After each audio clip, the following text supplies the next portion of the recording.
Hey guys, Yolan here. Today back from this video. I'm going to review a session I play in 5K now on Clash Poker. It's a Turkish site I have access to. If you're interested, by the way, you can let me know. I think it's the best size to play on at the moment currently for close to all stakes, especially PL, I would say. And for high stakes is the most active site. Like it has more traffic than Coin, for example. So that's the only site I'm actually playing on. I'm also playing on Club EG, but there's not that many games to play, like 10, 20 plus. So the first thing we're going to review is button open. I decided to free bet with King 10.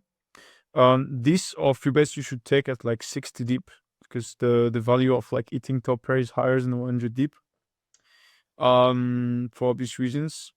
And the second thing is that when you have King 10 against 60 deep, the 60 big blind guys should actually jam a range that I assume like most regular on this side because the regular like less great. They're like very good regular, of course, but you have a lot of like Turkish or like regulars from in general weaker countries.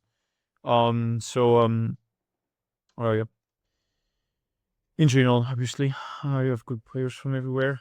So I just like free bet more, and I assume like they're not going to jam the appropriate ranges. So I'm just having like a better quality realization. And since the site has like some problems, like the traffic is good, but you don't have any ads, and the multi-table option is a little bit difficult. Like you can multi-table, but you cannot see like all the table at the same time, which is quite frustrating. But yeah, anyway, I will comment the ends I applied and also all the ends usually. Okay, let's review this first hand. It's quite interesting. I opened pocket sixes, cut off, facing. I don't know why the quality of the screen is not that great actually, but anyway, it's fine. So we're on ace queen four. I open pocket sixes. He calls. I check the flops. I'm gonna range check. Directly, it's not a range check. I should have some big bet, but I will just like range check, and it's gonna work quite well. And on the turn, I was like, do I want to bluff my hand? So usually, when you have sixes, it's gonna be better bluff than like 8-7, for example, because 8-7 blocks more air than sixes. And the second thing is, when I have pocket sixes, I have two outs to improve my hands. So I think overall it will be worth to better on the turn. I just not sure like if we take all the hands, I think also like a 4 is a decent hand to put in the bets. And let's see like which combos do we take? Do we take this combo pure? Which sizing do we doing? So let's review that in the solver. So as you can see here on ace queen 4, you actually mix small and check. You don't have range bet, but if you range bet, I mean the EV is the same. You have no end that makes way more money in the bet than the check. I mean the only end is like ace 5-4, and are still close anyway. So yeah, I'm just gonna play check. Facing check should play a polar strategy on ace queen 4. No needs to bet small. I assume on these sites, I don't think they will find enough like overbet with these hands. Not sure about that though, but for sure they're not gonna use overbet much. Like 5K on this site is basically like 1K on other sites. And honestly, like I play PLO. I mean, you will see some videos. I play PLO 4. They're like at 5, 10, 25, 50. I think it's the level of 200 NL on normal site. Honestly, the level is really, really poor in PLO. Anyway, so turn was a king. And my question now is, what do we do with pocket sixes? As you can see, we can mix between overbets and block. We have basically a huge advantage in EV in the core of orange. So this is in blue. So this is the EV advantage we have in the core, and we also have the netted advantage. So we can use the both size here. The actualization we have in the small betting line with a lot of hands not that great, so that's why you don't see this like massive range betting, because a lot of hands just don't have any incentive betting small, like the king or the queen X region. And you basically need to put to mix close to everything in every size. The only hands that you're not gonna mix are ace king, ace queen. I mean, it's way ahead the range of your opponent, and you also basically have a good hand to be in the betting line, since you also block some of the betting line by your opponents, and with kings you unblock the a6 region that's gonna bet, so that's mostly gonna be a check, and with queens the same. So it actually doesn't matter because I mean you should bet ace queen on the flop, but basically kings and aces are mostly gonna be check for this region, and Jack 10 is just gonna be a mix, and the only hands that you're going to pure overbet is pocket 4 because you unblock all the high region that can call, and it's also like obviously a more vulnerable end than pocket queens because I can check 4, let him realize with pocket pair, and with queens, if I check and it's like pocket 8 and 8, for example, I can be quite happy. So that is the strategy. And with pocket 6s, my question was, what sizing do we want to do? So I had the 6 of hearts, so I know I had the advantage of betting because when you bet big with these hands, you have clean outs, which means that when you hit a set, it's all the time clean. Whereas if you don't have the hearts, it's less clean, and so we have left potential to value bet. So I decided to like pure took it in the game. I knew that like it was not taken all the time, but my thinking process was I think on this turnout against my range check strategy, like there's not gonna be enough like ace jack ace queen, and I think it's too difficult for him to defend enough in these spots on two streets. So I think I took the overbet. And honestly, I think that when I used like the very big sizing, I'm not sure even people calling queen jack queen 10 all the time. Even jacks and tens feels that like most people will fold this. So I assume like direct big overbet is working quite well with this type of hands, and I can even put pressure on the river. So that's why I play this way. So yeah, I overbet, which is correct. Oh, I didn't have the hearts actually. It's quite interesting. I think I misread in game. I thought I had the 6 of hearts, but anyway, that's fine. Overbet, he folded. Okay. I'll comment the action where I didn't play. I think there's a lot of interesting things to say. 7-7-8. Just not a ball that you should range bet. I changed my strategy on these balls. Now I'm just having like an extreme amount of check. And I feel that I'm way more comfortable playing a lot of checks anyway. Something I will discuss about it in the future a lot anyway, so I'm not going to detail that much.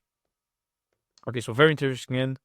So Joseph is the recreational player of the game. Was actually not that active. But what's great about these recreational players is like they're like true fishes. Like sometimes they play standard and next end. I don't think this is visible, but like I play at today at 5k, and the guy just jammed like queen 8 off 5k deep pre-flop. And he was playing tight, it's like this are like fishes that makes point. So that's something we want to see, obviously. Anyway, bet small, the fish can call, check, he overbets. I think that without any information, you probably need to fold, and you need to correlate his VPAP with his tendency. And in this spot, I believe that he's mostly going to be too tight when he has a smaller VPAP. And I will not assume that he will blood these spots having a small VPAP. So when you don't have any information, correlate the way he plays with his VPAP, and if he plays wide VPAP, I will call more because he has more combos and more chance to be wide. And if he has a small VPAP, there's less chance he finds these spots in bluff here. Okay. Okay, I will actually cut the sound also. No need. 5-4 off. So I see too many players folding this, which is actually a mistake, but that makes money. You have 0.25 to put into a 150 pots. Against big blind ranges will be quite weak and against Putin. And also on the flop, I see way too many players. That's a big mistake. I see too many players checking. The reason why checking is a mistake is because you let people realize equity quite well, and you have no incentive to check. Checking is great when people bet with lower hands. Like Putin is not gonna put that much money in the pot with weaker hands, and anyway, close to all weaker hands is putting money in the pot will call my one big like bet and float. So I believe it's better to call. So it's better to play bets. The turn is very interesting. I actually thought about it a lot because he snap called, and on the turn I was like, I need him to bluff me to make the check more profitable, because if he showed an SI, not bluffing much the queen A region, I really, really, really need to bet. But at the same time, like I can still get a lot of money from the king, and I think he has way more airs than 7. So maybe like betting like 1 blind and 1 blind is great, We just need to make sure he's raising a king, and I think he will. I think he will like raise the stronger region. Oh wait, just a moment. So I think betting one blind is actually the best move. I think you need to bet 1-1-1 blind because so you took two blinds out of the ace I region, sometimes queen a region. You let him raise king x either on the turn or on the river. Okay. And you let him call the SI region, one per region. You let him raise the A region, either on the turn or on the river. And you let him call turn plus full river ends that would have checked anyway. So I think the best siding is actually one blind. And if he has like 7-4, like better king x, I do assume he will raise. The only problem of this line is like if he calls king x, it's actually terrible. But we can probably assume that the people that are in the sets of people not raising a king are going to be also often in the sets of people folding king x facing a big turn and a big river. Okay, so for all these things, I think betting like 60, 65 is probably the best move. I don't think I have a better move than this. In game, I like bet big, but I think it's just better to bet small and let him raise a king at some point. And I think when I bet like one blind plus one blind, he's gonna raise a king close all the time. Yeah. And it let him call and potentially bluff later the old 10-eye queen jack region. So I actually believe it's the best line. I should have blocked it, and I think my line is a mistake. Okay, so next thing is pocket deuces, the fish limp. So this guy was opening his stronger region. So as soon as he limp, it's like middle class strength ends, and he was not really that aggressive pre-flop. So usually when this is the case, you can use like for a big size quite wide, and like these guys are never going to find enough free raise. Like against my strategy, you should raise like king 6 fitted here, and nobody's gonna do this. So I like to ISO for a big sizing. Yeah, and this guy fold. Okay, 6-5. Did we play this hand? I don't think so. Okay. Yeah, just a fold here, nothing else to do. Okay, ace-9 here.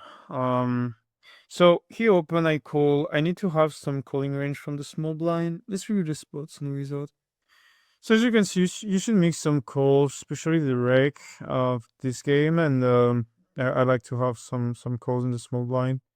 I think people like tend to misplay in this type of spots, so it's not like that important, but I think it's great. On 6-3-4, we actually have some leads.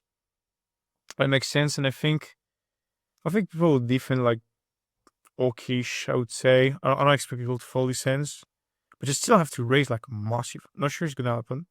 And ace nine of spades, definitely not a very good hand to be in the betting line. So yeah, but I don't mind if I range check here. It's not that bad. There was a fall, and I decided to check. I think now like we have a good spots to bet you into range, but again like ace nine feels like one of the hands that like I don't really want to bet. But I still think that like it targets so much the amount of air that like it might be profitable to just like auto barrel everything. But yeah, I just felt like checking was slightly better. And the river was very interesting because it was an ace, and I was actually very close to fold. Because when you think about it on an ace, I don't really want to bet. I'm not gonna bluff much because, I mean, it just represents. I don't really want to bet anything close to like ace 10, ace jack maybe. I don't want to bluff this card. I also don't want to value bet this card because he's gonna bluff on it and value bet on it. So I was like, it's better to check. And then like he bet big. And I was like, I think I should fold. Like, yeah, my EV is very high, but like, why do I beat? I don't beat any of these hands. Can have them like a pure frequency. I think ace will be more often. So I'm just like praying for him to have weaker ace6. But I mean, if he has like, if he's smart, he's not gonna value bet a7 because it's already very close with me with ace9. And I think that there is a high chance I'm not calling anything because the range he targets like pocket 5, pocket deuce, pocket 7, pocket 8 This is heavily in the block region on turn, so I'm actually super polar, and yeah, I just don't think that this spot is good for him to bet. So he bet 3/4, and actually I was thinking about raising, and as you can see, ace nine. Or was the ace of hearts? Ace nine is actually took some time, which is quite sick. This is mostly gonna unblock the air region actually, like the border area region that will play check check bet. And I really thought about raising because like it feels that when I go all in here, it's so difficult for him to call this region. And I was like, geez, if he doesn't play ace this way, he can fold literally his entire range. And I felt about it, and I didn't have enough time back, unfortunately. So I ended up like thinking about it for a while, and after considering it, I decided to make the call. But I think like the reason why I was like I'm not sure about the jam is because we don't play 100 deep.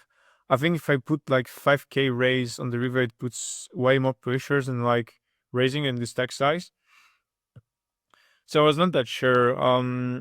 I think what makes me call like slightly more is probably the fact like he tanks for a while, and I expect him not to like Hollywood time bank within like his king because on this side like you can, if you don't click on the right spots, you can lose your time bank easily. And so I thought that like when he used this like timing trick here, that works close to all the time.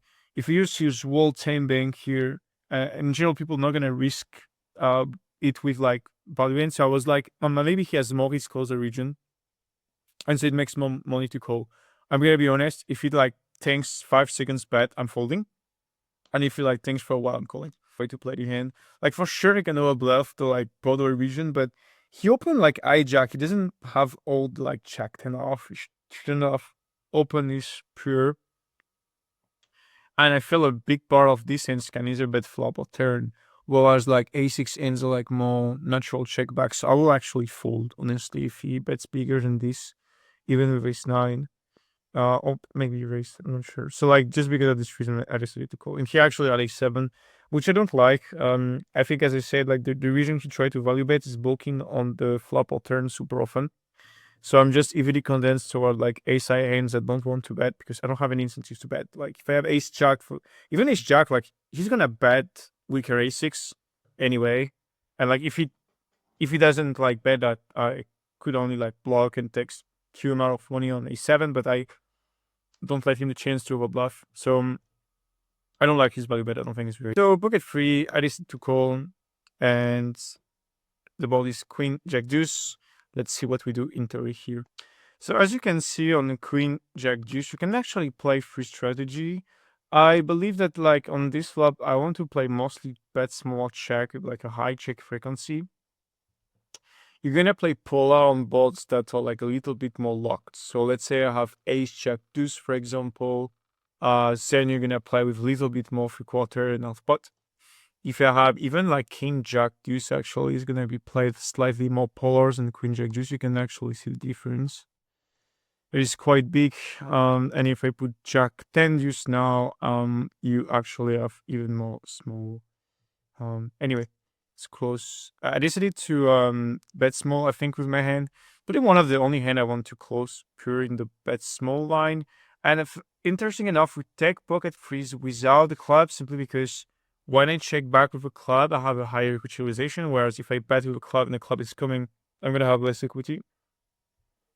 And you kind of want this pocket freeze to bluff on clubs runouts, which I think is a good idea. I just it's not bad to bet small with pocket free, but randomize like 30% in games. I'm probably doing it too much, which is not a huge mistake anyway.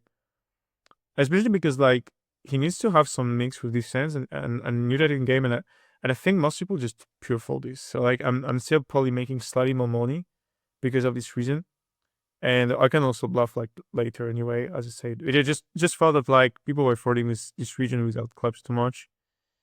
But you can just play full after. But I'm not gonna bluff pocket freeze and like check much. So anyway. So I bet small call, the turn was a 4, and I check, and I was like, this hand should not bet much on this turn, but actually I'm wrong. It seems it's even like pure. And sure, like it actually makes a ton of sense to bet this type of hands, and I think you're actually gonna make for a lot of better hands, and you like queen can fold, you're gonna get called by the ace of clubs a decent percentage of the time, and you make full ends like this. It's actually close. Yeah, but I was in game like I think I will just bluff way more polar and bluff the pocket pair without clubs. But it seems it's not what you do. So I probably did a mistake here and it should be pure bluffed, which is quite interesting. And the rear was another fourth club. He checked quite fast. And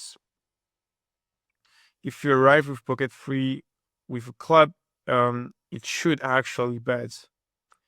Yeah, that's what I was thinking of. I was like, I think pocket three is just winning. But in practice, it's never a bet. Because I'm not gonna have that many bluff in my Percy region, and I for sure am not gonna call enough of this region. I need to start like over bluffing me in some way. I'm gonna lose money because I'm not gonna call. And I just felt like too many it's too many ends like this. So I don't really like the value bets here. Probably the biggest mistake was the check on the turn for get freeze. Like I understand the logic behind. It's just like I will like construct my range in a different way. But that makes actually a lot of sense. Yeah. Anyway, so yeah, just check. 3-6. We play $15-30. Cutoff is a whale. So the way I'm gonna play is if this type of board is coming, I'll just check. I'm not gonna lead. And now on the turn, it's always a bet because there is too many runouts where you can bluff him off, and you just don't want to check call. You don't really want to check raise. So this thing is pure bet. I bet I've got he call. And now on the river, we have a decision because he has diamonds a lot, but I think the amount of 7x, 9x, pocket 8s, for even like potentially a 10 he can have were too high. And I was at least expecting him to like think about raising a bit more of the ace of diamonds. So like I removed some diamond combos and decided to bet, but I don't like it. I think it's too thin. And I think there's just like too many diamonds. So yeah, I think I just don't like it. I think it's a mistake. Like I bet small and he called muck, but I think I just don't have enough equity. He's very close, but I think I still don't have enough equity. It's just too much like random Broadway. I mean, Helium should probably open like Ace Jack, Ace Queen star, but I just assume too much like the Jack of Diamond, Queen of Diamond to be in his range. And I don't know, because he will probably call the 4x and 9x. It's actually close. Yeah, I still think it's better to check, honestly. I don't like my move. So we have one open. I decided to make like a strange move. I clicked because I didn't know this guy was a reg or fish, was actually not a reg. And when you click, you actually allow this guy to repop or just do crazy stuff. So I think it's very important, especially given the fact we play against a short stack that we like only click here in the spot. He jams a call, and we lose both. I lost a 15k pot in PLO today, actually. 6 spots. Yeah. I can probably find it. Anyway. Two fishes playing together at 15:30. Wonderful. So we have one. Let me put the end back. Okay. Check. And river, he bet half pot, and this guy jam. So when you're gonna face a jam as fast here, it's mostly gonna be evaluating. People are not bluffing much against these ranges that can have a 9 or an ace. So you just need to fold. But fishes on these sides are great, and he just knocked out an ace. So yeah. Anyway, hope you like this session. If you like it, let me know. We'll do other ones. And yeah, see you for the next one. Bye guys.